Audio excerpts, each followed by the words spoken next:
പായസം ഇപ്പൊ ആഹാ നീ എന്താ ഇവിടെ കയറി ഇരിക്കുന്നേ? എണീക്കട അവിടെ വീട്ടിലൊരു 10 പൈസക്ക് ഉപകാരത്തിനെത്താത്ത ഇവ ഇപ്പൊ കിടന്ന് കാണിക്കുന്നതാണല്ലേ.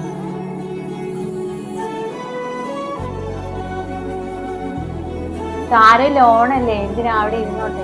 ഓണായിട്ടൊന്നും പറയിപ്പിക്കണ്ടെന്ന് വെച്ചതാ. ഇപ്പൊ അവൻ എന്നെ കൊണ്ട് അത് പറയിപ്പിച്ചു. എഴുന്നേക്കടോ അവിടെ. കണ്ടില്ലേ, ഏതോ കൂതറ സാധനം വലിച്ചു കയറ്റി വന്നിട്ട് അവൻ കാണിക്കുന്നത്. ഈ ശർക്കര വരച്ചിട്ട് ഉപ്പ് കുറവാ.